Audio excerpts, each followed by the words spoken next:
1. Pepper.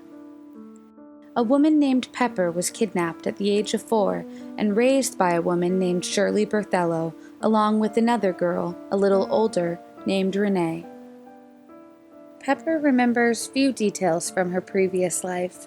She remembers that her name was Rhonda before Shirley changed it to Pepper, and her parents named Bob and Barbara. Pepper remembers Barbara having a big, blonde, bouffant hairstyle and a yellow canopy bed. Pepper always knew Berthello was not her grandmother and begged her to tell her who her real family was. But even up until her last gasp, Berthello continued to torture the girls and repaid their kindness by refusing to put the girls out of their misery as she took the secret to her grave. This left Pepper with no social security number or even a birth certificate. So Pepper began her search for her real family at the Hall of Records in Los Angeles. Frustratingly, wherever she looked, Pepper discovered she simply did not feature in any official records. Pepper had all but given up hope of finding her birth parents before a fluke breakthrough in 2009 when a church friend offered to adopt her in order to get her an official identity. During the adoption process, a government official came across Pepper's original adoptive birth certificate. On it, her name was Rhonda Patricia Christie, with Barbara and Bob Christie listed as her parents, who by that point were elderly. As it turns out, Barbara and Bob were her adoptive parents, and it was Shirley, the woman who'd kidnapped her, that initially brought Pepper to Bob and Barbara's doorstep when Pepper was only 3 months old. According to her adoptive parents, Shirley told them the child's mother was a drug-addicted prostitute that couldn't care for the child. Bob and Barbara legally adopted the child and had her for 4 years when Shirley showed up with Renee and suggested the girls have a sleepover. Rhonda and Renee had played previously, so Bob and Barbara were more than happy to agree. As it turns out, Renee was actually the biological sister to Pepper. At some point, Renee told Shirley she wished she had a sister, so Shirley got her one.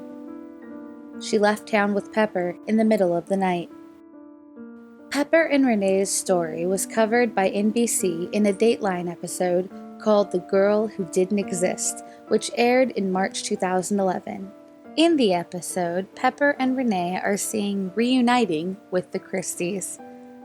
After seeing the episode, the biological mother of Pepper and Renee, named Jerry Coleman, came forward with another crazy claim. The children were kidnapped not once, but twice. And she had more news. They had a brother too. Jerry claims that she had employed a babysitter named Shirley Berthello to look after Pepper and Renee in a motel in nearby Gardena while she was in the hospital with complications following the birth of their little brother named Raymond. According to Jerry, when she was discharged, her children and their babysitter had simply vanished. Berthello, for reasons that are to this day unexplainable, after taking Pepper, decided to give her away to Bob and Barbara, the unsuspecting adoptive parents. She then handed the baby Ray to another couple, but kept Renee to herself. Again, her reasoning for these acts are unknown. Eventually, the couple couldn't care for Ray, and he ended up in foster care. Dateline tracked him down, and everybody was reunited. Pepper, Renee, and Ray, the adult brother, and their biological mother. Now this is where things start to get fuzzy. Pepper really was kidnapped from Bob and Barbara. That much seems to add up. But the claims that the whole brood was kidnapped from Jerry by Shirley right after the son's birth is problematic. You see, Pepper was adopted when she was 3 months old, and Jerry claimed the brother is a couple years younger than Pepper. So how is it possible then that Pepper was legally adopted by Bob and Barbara at age 3 months if Raymond, her younger brother, was supposedly years younger than her? It's quite possible that their mother did have drug problems and willingly gave the children to Shirley. Why Shirley decided to then give the children to other families, yet keep Renee, is a mystery. Nonetheless, the family has now reconciled, and Pepper, who changed her name back to Ronique, her original birth name, has been legally adopted by her birth mother. 2. The murder of Dorothy Donovan. At around midnight on June 22, 1991, factory worker Charles Holden was leaving a fast food restaurant when a stranger came to his truck asking for a ride. The stranger said that his sister was having a baby and that he needed to get to the hospital. Charles first said he couldn't take him because he lived just a few blocks away, but eventually changed his mind and took the man. But after a few minutes, Charles stopped at an intersection where he would normally turn to drive home, and the stranger attacked him, demanding his money as well as his truck. Charles ran to a store to get help, but the stranger, armed with a screwdriver, raced after him, at which point Charles said he would take the violent man wherever he wanted to go. However, as the stranger went around to enter the passenger side of the truck, Charles sped off, and the stranger tried to run after him, but gave up quickly. Charles then began to drive around a bit, trying to shake off his experience at almost being carjacked. When Charles finally started to return home, he noticed the stranger was lurking around his house, and he promptly drove away again to call the police from a payphone. Police went with him to his home and that of his mother, Dorothy Donovan, who lived in the main house behind his. They found that the back door had been broken and there was blood inside the house. They then went up the stairs to Dorothy's bedroom and found her dead. She'd been stabbed to death. Nothing had been stolen from the house. The stranger remained unidentified. At first, the police suspected Charles of the murder, given the complexity of the crime, but they soon found witnesses at the fast food restaurant who corroborated the story of the stranger asking for a ride. They also found a bloody palm print on a banister and DNA evidence that did not match Charles. He was cleared. The stranger was described as being in his late 20s or early 30s, 5'8" with a slender build and pockmarked complexion. He was also described as having worn plastic-framed glasses with oversized lenses. Authorities believed that he may have been on drugs at the time of the murder. In February of 2006, DNA evidence at the scene, along with the bloody palm print on the banister, identified Dorothy's killer as Gilbert E. Cannon of Delmar, Maryland, who was arrested and charged with first-degree murder. Gilbert Cannon told authorities that he was on drugs at the time of the murder and was looking for a place to stay. Furthermore, the killer said he chose Dorothy's house because it was the first one he could find that didn't have any lights on, and not because of any connection to the man he had just attempted to carjack. He pled guilty to the murder and was sentenced to life in prison without the possibility of parole. 3. The murder of Elise Makdessi. Shortly before 10 p.m. on May 14, 1996, emergency services in Virginia Beach received a call from Eddie Makdessi, screaming that his wife Elise was being raped and stabbed by an intruder. The paramedics arrived at their house to find Elise tied to the bed in critical condition and another man lying dead on the floor, having been shot. At the hospital, Elise died of her injuries. Elise's husband told the police that he and his wife were entering their apartment when he was struck from behind. He lost consciousness, and when he came to, he claims he saw a man raping his wife. Makdessi claims that the man then stabbed his wife before attacking him. Makdessi also claims he shot him dead in self-defense. Eddie's injuries seem to back up his story. The The dead man is identified as Quincy Brown, a man who worked with Elise in the air traffic control base in the Navy. The police searched the apartment and found a videotape of Elise in which she tearfully recounts that she was sexually assaulted and raped multiple times while serving in the Navy. She claimed that these assaults happened when she was on duty at the Naval Air Station in Oceana. Elise kept a list of the people who assaulted her, and Quincy Brown's name was included. Though the police say they felt something was wrong, they checked the scene of the crime and seemed to believe Elise Makdessi's version of events.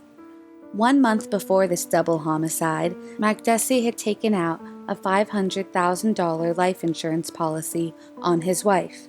Makdessi also collected Elise's $200,000 Navy life insurance policy, and then he left the United States. He went to Russia, remarried, and settled down into a new life. Makdessi thought the case was closed, but the police continued to investigate it. Police began to doubt Eddie's story. They thought it too odd that he just came back into consciousness, then had the presence of mind to get his gun and accurately shoot Quincy. Friends began to report that he was highly controlling of Elise. Blood spatter analysts also found that Quincy had been on his knees when he was shot. Also, it is found that on the night of the murder, Eddie and Elise had gone out for dinner. That night, Elise had made a lengthy phone call to Quincy from a payphone. Additionally, although Eddie insists that Quincy was in their home when they arrived, Quincy was found to have made a cell phone call to the Makdessi's house that evening, so police concluded that the couple must have been at the house before he was. There was no evidence of forced entry. Police finally reached the conclusion that Makdessi and his wife conspired to extract money from the Navy and murdered Brown as part of their plan. According to police, Makdessi and Elise lured Brown to their apartment to have sex with Elise. Brown tied Elise up, and without Brown realizing, Makdessi shot him dead. Then, Makdessi double-crossed his own wife and stabbed her to death. Elise made this videotape of false accusations as part of their plan to defraud the Navy. Eddie hurt himself to make it appear as if Quincy had invaded the house, knocked him out, raped and killed Elise, and then he awoke from consciousness and shot the intruder. Eddie staged the crime scene, and he almost got away with it. But investigators figured out that this was a setup based on crime scene evidence, interviews with Elise's co-workers, the videotape, and the large insurance policy.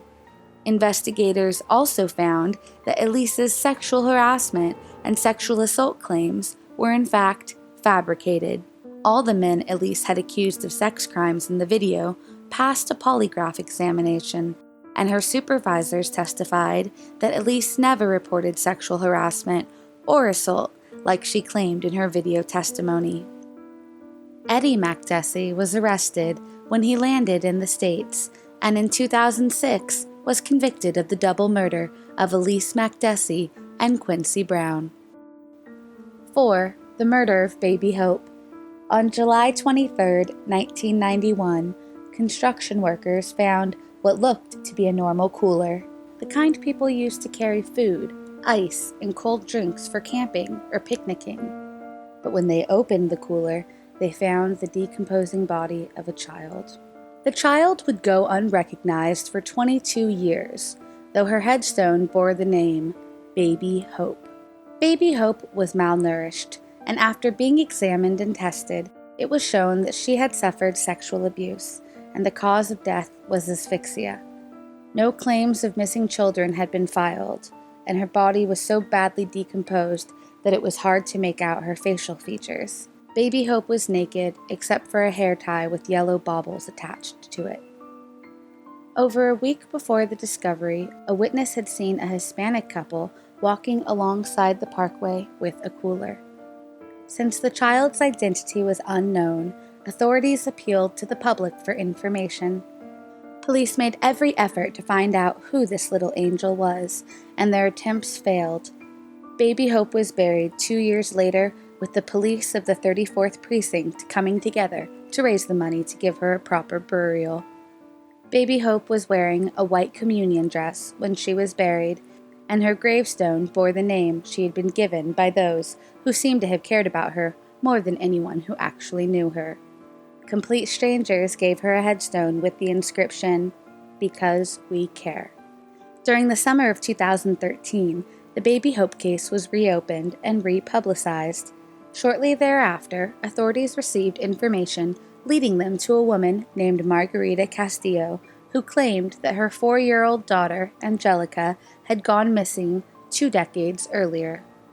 According to Margarita, Angelica's father had taken off with the child in 1991, but she was never reported missing.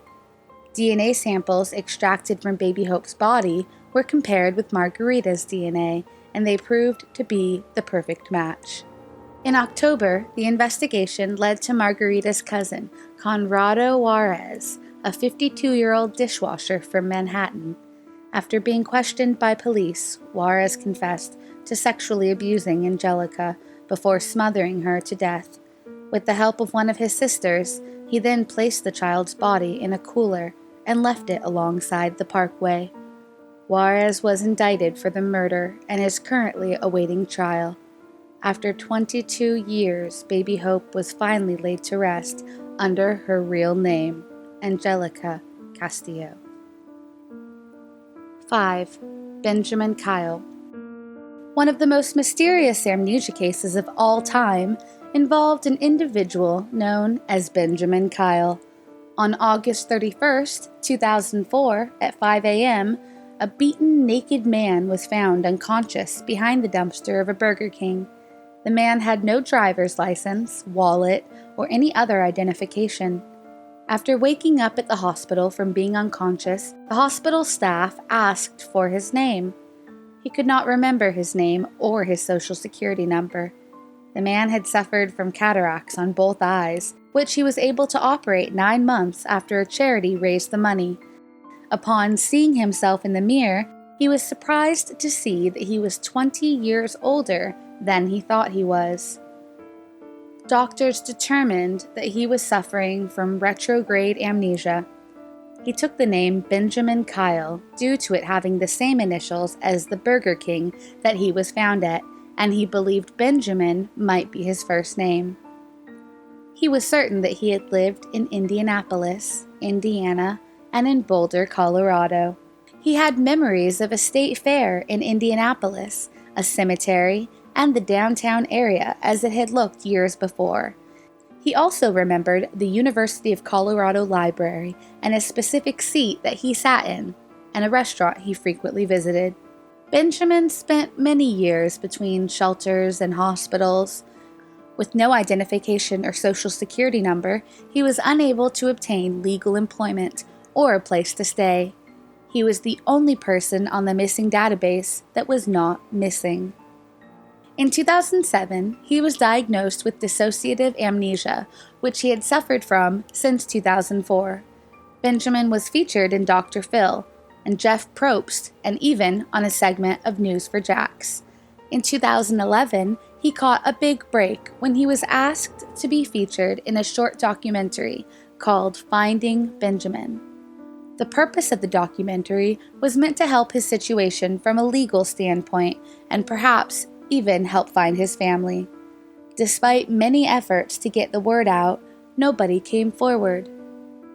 DNA testing and fingerprint checks turned up empty, and even though Benjamin's story received much media coverage, no one seemed to recognize him. Finally, in September of 2015, Benjamin publicly announced that C.C. Moore of the DNAdetectives.com had used his DNA samples to match him with his biological family. He was originally from Indiana and had apparently broken off all contact with his family, who had not seen him since 1976. The former Benjamin Kyle has since tracked down his original birth certificate and social security records, and has used them to obtain a new identification card under his real name.